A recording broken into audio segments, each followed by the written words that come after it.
Hola, buenas noches a todos. Nosotros somos Boca Abajo Ediciones. Yo no sabía que era una editorial independiente hasta que un día me di cuenta de que definitivamente me había independizado.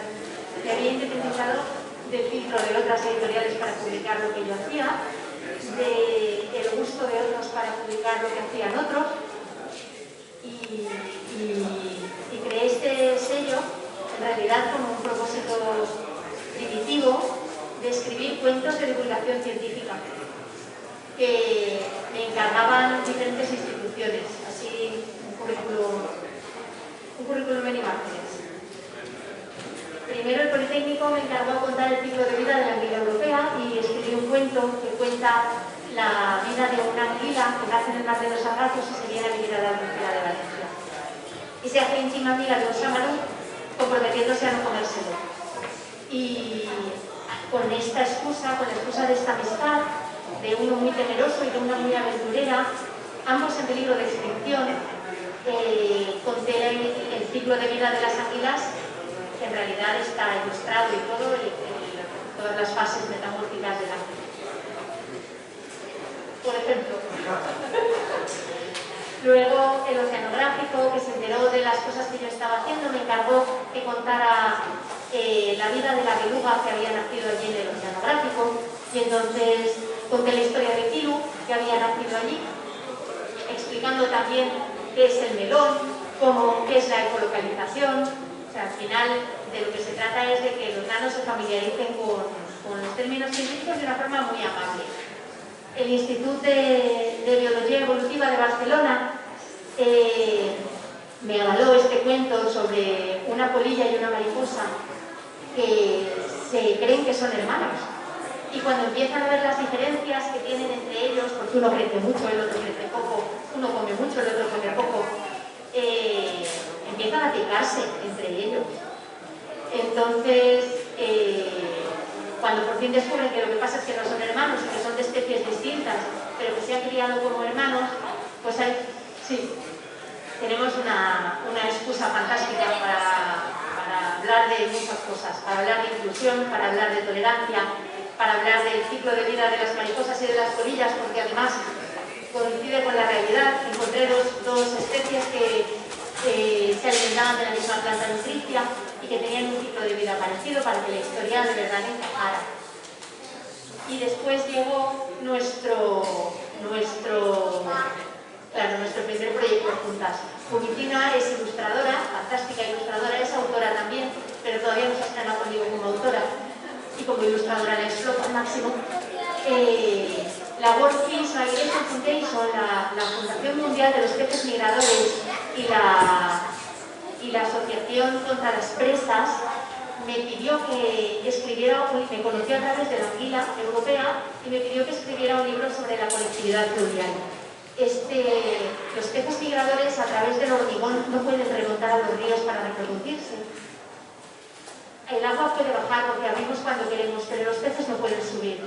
Con lo cual hay muchos peces en peligro de extinción precisamente porque les hemos impedido el acceso a sus lugares de reproducción habituales.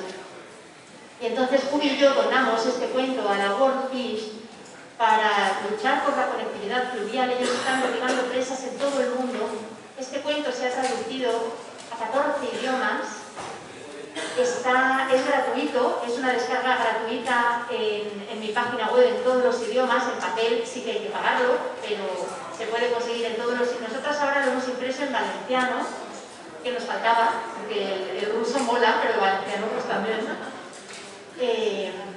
Y cuenta la historia de dos bagres, los últimos dos bagres del río Mamoré, y de dos parabas bolivianas, método todo, que consiguen que esos dos bagres se encuentren en el río.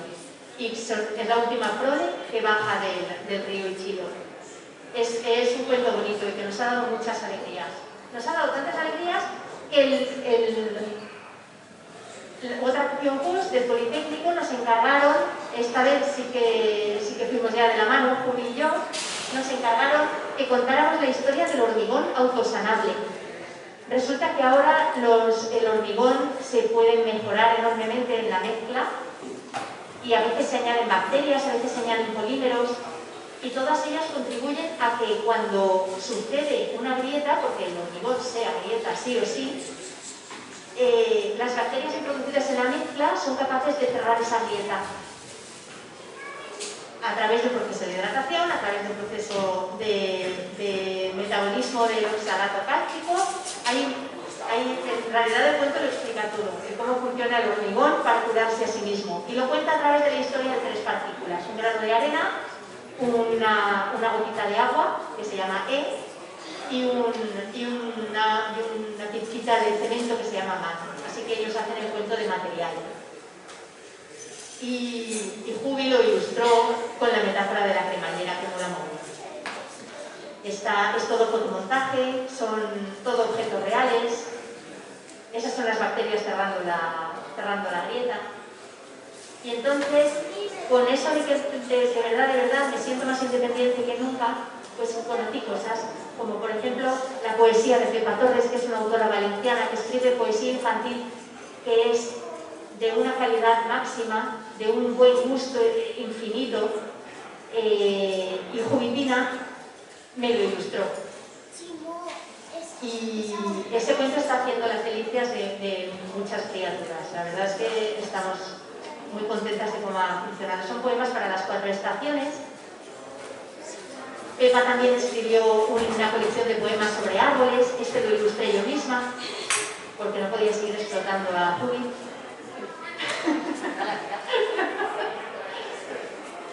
Y aún encontré más tesoros, como por ejemplo este cuento sobre una carcoma que quiere ver el mundo, que vive en una mecedora, en un desván, y de repente se siente que el mundo de las galerías se le ha quedado pequeño y decide salir y se hace muy amiga de un ácaro del polvo, que es un gruñón y que no quiere saber nada de nadie.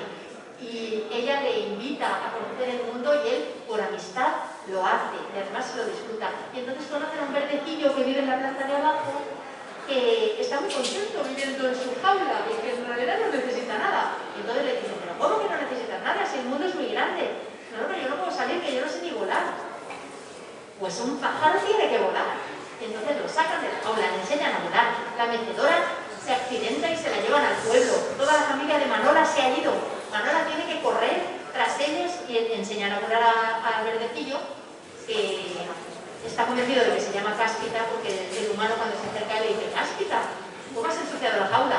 Cáspita, que le encantas. Y Cáspita aprende a volar y se lleva al pueblo a Manola a reunirse con su familia, y además ya no vuelve a la jaula porque no le gusta vivir encerrado después de haber conocido la libertad, que es más o menos lo que le ha pasado a mí. Entonces me metí en el mundo de los adultos. Esto es mi vocación absoluta, el motivo, mi leitmotiv. Pero claro, te vas encontrando cosas que molan en el mundo y no te resistes, como hago lo que quiero, que eso es lo único divertido de toda esta historia. Pues decidí publicar a Margarita Quesada esta novela para adolescentes, que se llama Todo lo que olvidé, que habla de un reencarnado, que es un niño pues la mar de raro, porque tiene gustos de abuelo y tiene la forma de vivir de un abuelo y solo quiere estar en calcetines en su casa, tranquilo con su madre, hasta que por fin recuerda por qué es un niño tan raro, y ya mucho más, porque bueno, claro, no hago spoiler. Y esta es la joya de la corona. Esta noche vamos a hacer una performance de esta novelita de Adriana Chávez García Rendón, que es realmente lo más opuesto a todo lo que he hecho, porque todo tiene como un buen rollo brutal y esto no tiene buen rollo. Esto es una crítica feroz, agudísima, inteligente sobre el neoliberalismo, sobre los esclavos que somos del sistema. Ella le llama necroliberalismo y lo cuenta a través de 11 historias. 11 historias en primera persona. Parecen inconexas, pero no lo están. Ella ha dibujado un puzzle complejo para explicar, y además son personajes que son súper reales, súper accesibles. Y nos va a contar la historia de estos personajes a través de la danza y a través de la creación sonora. Vendrá con Lorenza Mi cerebro es horrible. pero no es por falta de amor hacia su arte. Una bailarina magnífica y un creador sonoro. Ella dirá en unas pocas palabras, definirá a cada personaje. Nada de lo que haga esta noche, por bonito que sea, que no me va a caber duda, alcanza la sensación de leer esta obra. Es muy breve y te toca el alma en lugares que no sabías que tenías. Porque acaba dejándote la sensación de que de verdad necesitamos hacer algo. Entonces, su intención no es la amargura, es todo lo contrario. Aunque te deja muy amargo, lo que pretende es que nos demos cuenta de lo absolutamente esclavos que somos del sistema. Y esto es hasta donde hemos llegado hasta ahora, pero yo creo que me falta contar una cosilla. A ver. Bueno, a Eva, como además de ser inteligente y atrevida, pues montar una pequeña editorial, espero que no se suicide, como he dicho alguien al principio. Además es cantante. Y todos los cuentos tienen una o varias canciones que podéis consultar en el canal de YouTube. Claro, tenemos un canal de YouTube donde están todas las canciones de los cuentos. Y no solo canciones, porque es verdad que tengo un ego artístico fantástico y me he dedicado a escribir canciones de todos los cuentos y son gratuitas. Pero es que además Pepa Torres ha tenido a bien recitar muchos de sus poemas y los hemos colgado en YouTube también de forma gratuita. Entonces, eso, en realidad el resumen es ese, que hacemos con alegría lo que podemos. Y gracias a todos por vuestra atención. Nos vemos luego en la performance.